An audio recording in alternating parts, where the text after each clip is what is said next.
আজকে আপনাদেরকে বানিয়ে দেখাচ্ছি সেমাইয়ের জুস। সেমাইয়ের জুস বানানোর জন্য প্রথমে এখানে আমি কিছু লাচ্ছা সেমাই নিয়েছি। সেমাইটা একটা সাইডে থাক, এখানে কিছু ড্রাই ফ্রুট নিয়েছি। এখানে নিয়েছি কাজু বাদাম, নিয়েছি কিছু কিশমিশ, নিয়েছি কাঠবাদাম আর নিয়েছি খেজুর।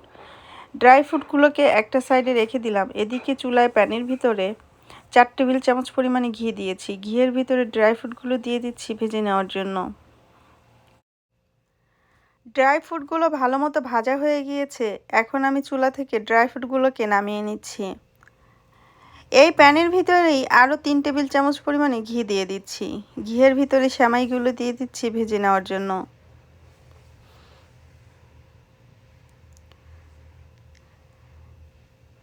সেমাইটাকে 3-4 মিনিটের মতো নেড়েচেড়ে ভেজে নিয়েছি।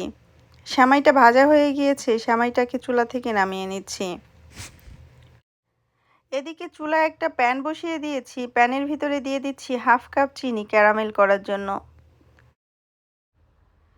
চিনিটা পুড়ে সুন্দর একটা কালার চলে এসেছে, ক্যারামেলটা হয়ে গিয়েছে। এই ক্যারামেলের ভিতরে আমি 1 লিটার জাল করা দুধ দিয়ে দিচ্ছি।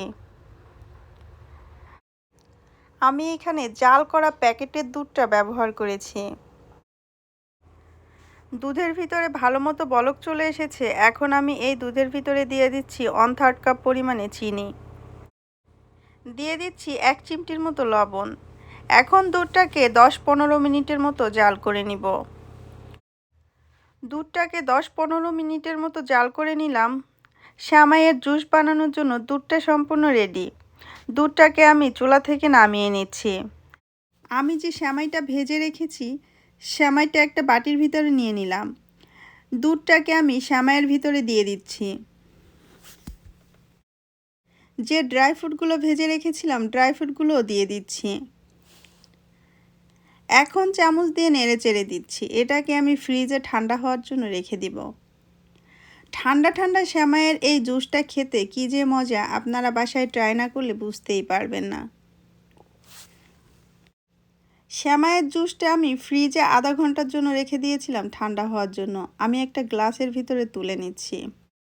সেমাইয়ের এই জুসের রেসিপিটা আপনাদের কাছে কেমন লেগেছে আমাকে কমেন্টস করে জানাতে ভুলবেন না। আজকে এই পর্যন্ত। সবাই ভালো থাকবেন, আমার জন্য দোয়া করবেন। আল্লাহ হাফেজ।